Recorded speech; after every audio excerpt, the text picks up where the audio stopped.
Historia që do t'ju tregoj sot është historia e Ginny Wiley.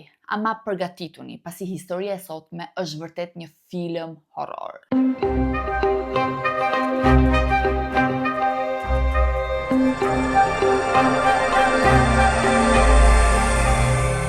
Përshëndetje gjithëve dhe mirë se erdhët në kanalin tim. Për gjithë ju që s'më njihni, unë jam Lori dhe si gjithmonë do të jem këtu me ju për t'ju treguar një histori të vërtet krimi.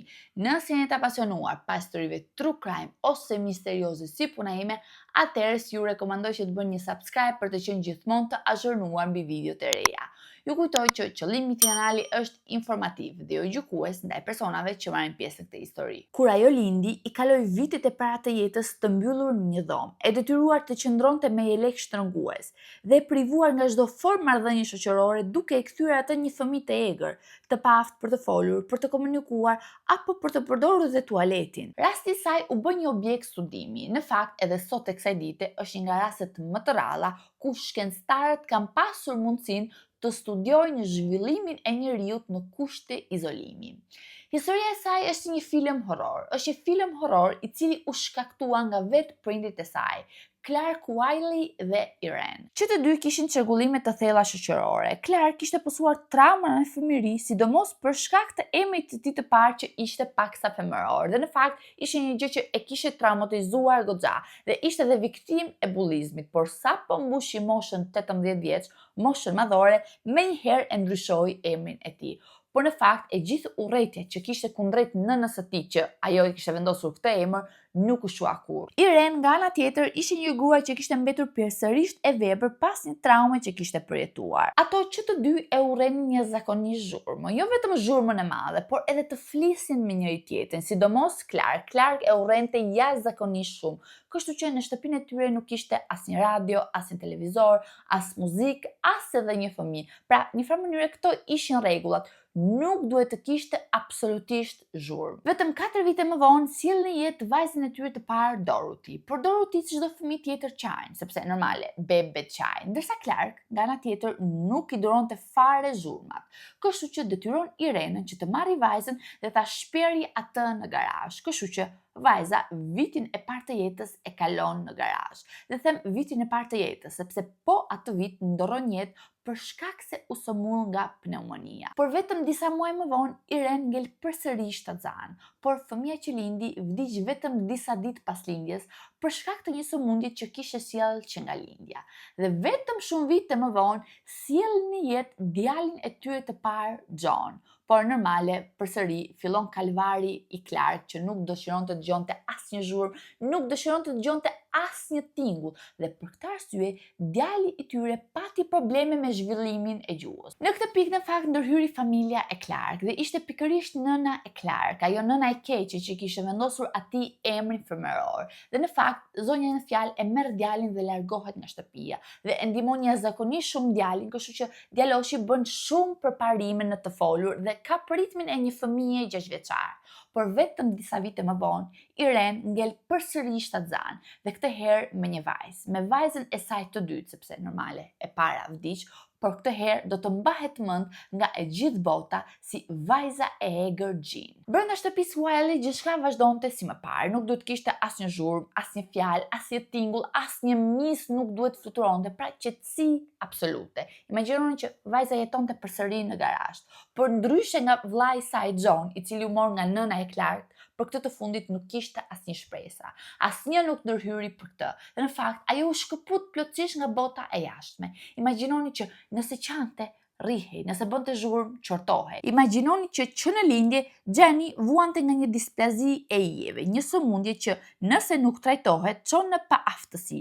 Mjekët që e pan më vonë mendonin që ishte një sëmundje e lindur dhe një prapambetje mendore, por ishte fakti që ajo kishte kaluar jetën e saj në izolim të plotë. Imagjinoni që vajza, kur ishte vetëm 14 muajsh, ngjante si një fëmijë 6 muajsh. Dhe në fakt gjendja u përkeqësua akoma më shumë kur nëna e Clark humbi jetën në një aksident tragjik. Dhe në fakt Clark bënte veten fajtor për këtë gjë që nuk mundi ta kishte situatën nën kontroll. Dhe në këtë pikë normale situata doli komplet jashtë kontrollit dhe ato u transferuan në shtëpinë e nënës së Clarkut. Dhoma e vajzës u kthye fjalë për fjalë në një burg të vërtetë dhe një rregull i ri u vendos në familje. Askush nuk mund të dilte nga shtëpia. Dhe kundrejt Gjenisës së vogël u shtrua një dhunë e madhe, u shtrua një abuzim i madh. Imagjinoni që Clark arriti të binte veten e tij që vajza e tij kishte probleme të shëndetit mendor, kështu që e detyroi atë të jetonte e izoluar brenda dhomës së saj. Pasi ai në një farë mënyre e shinte vajzën si të pavlefshme për shoqërinë, kështu që e izoloi kundrejt të gjithë njerëzve.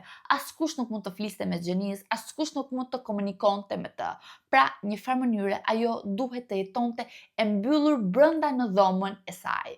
Dhe në fakt, pjesën më të madhe të kohës ai e lidhte me jelek shtrëngues, pasi nuk donte që Gjenis ta bezdiste, të lëvizte apo të bënte ndonjë zhurmë që Clark mund të ndihej i bezdisur. Dhe më besoni apo jo, ato natën e fusin vajzën në një thes gjumi që të mos kishte asnjë mundësi të lëvizte. Dhe shpeshherë e mbështillnin dhe me shufër hekuri dhe e linin të flinte në banjo. Dhe nëse Gjenis donte të komunikonte, të qante apo të bërtiste apo të bënte çfarëdo lloj zhurme tjetër të vogël, ato fillonin ta godisin me copa druri.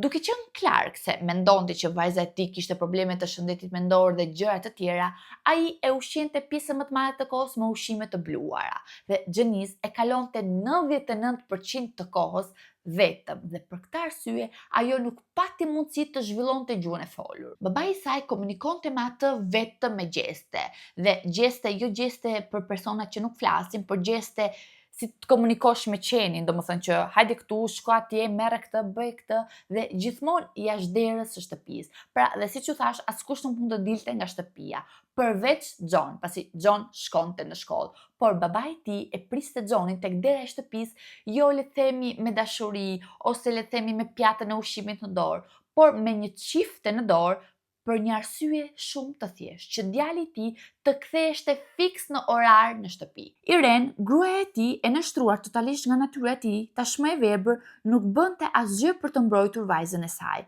Nuk përpiqej fare të ndryshonte situatën. Lejonte që Clark të bënte çfarë të donte. Ai mundoi që ta shinte vajzën sa më pak të ishte mundur. I fuste ushqimin në gojë me shpejtësi. Nëse ajo mbytej apo nuk gëlltiste mjaftueshëm shpejt, ai rrinte. Dhoma e saj ishte në errësirë totale. Gjini në këtë pikë as nuk mund të fliste, as nuk mund të ecte, as nuk mund të lexonte, as nuk mund të shkonte në banjo. Pra një farë mënyre nuk kishte zhvilluar funksionet bazë. Por problemi ishte se Gjini nuk është se kishte probleme të shëndetit mendor. Ajo ishte shumë në rregull, ajo mund të fliste, por një farë mënyre nuk ju dha mundësia, nuk u ndihmua, nuk u inkurajua. I vetmi person që ishte rregull nga shëndeti mendor në atë shtëpi ishte John, dhe John ishte i aftë të kuptonte që situata kishte dalë jashtë kontrollit. Ai duhet të largoheshte menjëherë nga shtëpia sa më parë të ishte e mundur. Dhe në fakt u arratis nga shtëpia në moshën 18 vjeçare. Në këtë pikë dikush nga ju do të pyeste, si është e mundur që kur kjo gjë nuk u vënë re, as nga fshinjët, as nga dikush tjetër. Fshinjët nuk e dinin që Gjini ekzistonte. Ato ndoshta dinin një farë mënyre që në atë shtëpi ndodhin gjëra të tmerrshme, por nuk dinin asgjë më tepër, sepse Clark ishte aq i zgjuar sa që të mos linte asnjë shenjë, të mos bënte asnjë veprim të pamatur dhe në një farë mënyre nuk është se i shënonte diku ato marrëzitë e tija që bënte. Derisa arrim në tetor të vitit 1970, ku Irene tashmë ishte totalisht e verbër dhe pas një zënke që pati me burrin e saj, ajo vendosi të merrte vajzën e saj dhe të largoheshte menjëherë. Por siç u thash, Irene ishte totalisht e verbër dhe për këtë arsye ajo gabimisht u fut tek zyrat e shërbimeve sociale, duke menduar që ishte tek zyra e shërbimeve për persona të verbër. Por gjë e parë që ra në sy sapo hyri tek ato zyra ishte fëmia e saj, ishte pikërisht Jean, pasi Jean në atë kohë ishte një fëmijë 13 vjeç, por ngjante fiks si një fëmijë 6 vjeçar dhe për këtë arsye u nis një hetim i plot mbi të. Rasti bëhet një çështje mediatike kombëtare. I gjithë vendi flet për vajzën e egër Jean. Ajo ishte detyruar të qëndronte për 10 vite me jelek shtrëngues, në heshtje totale. Tani e vërteta kishte dalë në dritë. Shtëpia e tmerrit sekuestrohet, nëna lirohet dhe dëshmon në gjyq më 20 nëntor të vitit 1970. Mr. Wiley? Yes. Why did you keep your daughter? in a room. Mr. Wiley has no comment. No We comment. haven't had time to discuss the charge. We haven't even.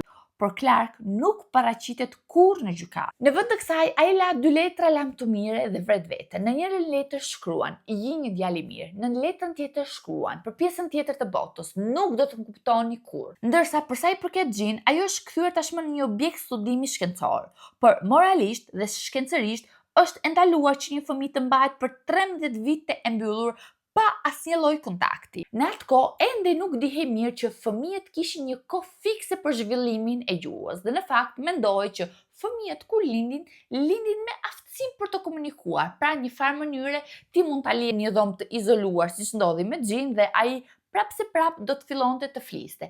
Por në fakt, rasti i Jean tregoi komplet të kundërtën. Por siç e dim, sot e kësaj dite kjo gjë nuk është fare e vërtetë. Pra një farë mënyre duhet të ndërveprojmë me fëmijët që të marrim një feedback, sepse të marrim një shembull shumë banal. Si dreqin mund të mësoj fëmia të përplasi duart kur ti nuk ja tregon si veprim. Pra një farë mënyre ti i tregon: "Oh, shiko mami, përplasi duart", fëmia do ta bëj. Ose si mendon që fëmia do ta di që për shembull kjo gjë është topi, ky objekt është topi, kur ti nuk ja tregon që shiko, ky quhet top, ose kjo quhet luk, ose kjo quhet pjatë. Pra, si mendon që fëmia do t'i mësoj vetë, domethënë kështu thjesht nga natyra?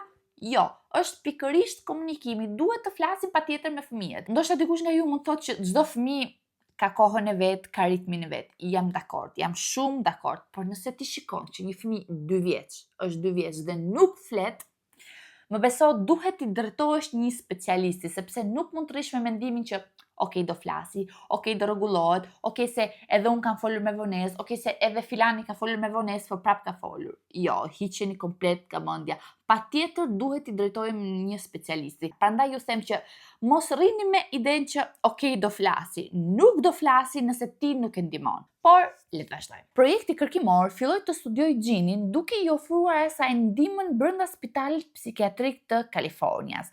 Në fakt, mjekët, analistët dhe psikologët filluan të punojnë mbi rastin e saj duke u përpjekur të zhvillonin një formë komunikimi. Vajza në fakt pati goxha përparime, mësoi shumë fjalë, por kishte vështirësi të përdorte fjali, kishte vështirësi në të kuptuar, kishte vështirësi të përdorte gramatikën, por kundrejt të gjithave kishte potencial të madh. Imagjinoni që mësoj të përtypej. Se mësoj të përtypej sepse nëse mbani mend, ushqehej vetëm me ushqime të bluara, pra që i kalonte direkt te poshtë.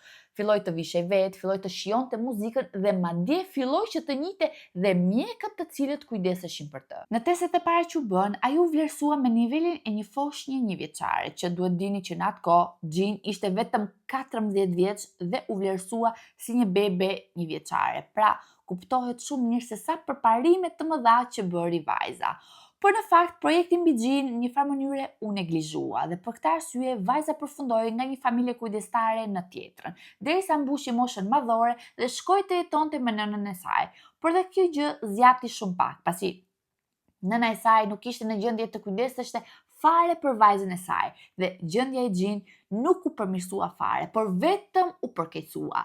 Sot e kësaj dite ajo është 67 vjeç dhe është në një klinikë psikiatrike në Kalifornia për persona me aftësi të kufizuar. Vëllai i saj John vdiq në vitin 2011 dhe më para kishte deklaruar që nuk kishte asnjë dëshirë apo nevojë të ribashkohej me motrën e tij, ndërsa nëna e saj vdiq në vitin 2003 dhe nuk tregoi kur pendes për ato gjëra që ndodhen dhe nuk u përpoq kur të krijonte një lidhje me vajzën e saj. Rasti i sotëm ose rasti i Jean mund ta përkufizojmë ndryshe si historia e një jete të humbur, sepse gjatë kërkimeve që bëra mbi rastin e sotëm në fakt vura re që të mos ishte për neglizhencën që i bën prindit e saj që në moshë të vogël, më besoni që sot e kësaj dite vajza të ishte komplet normale. Më shkruani poshtë në komente mendimin tuaj, unë ju përshëndes dhe ne do shifemi në videon radhës. Deri atëherë, ciao ciao!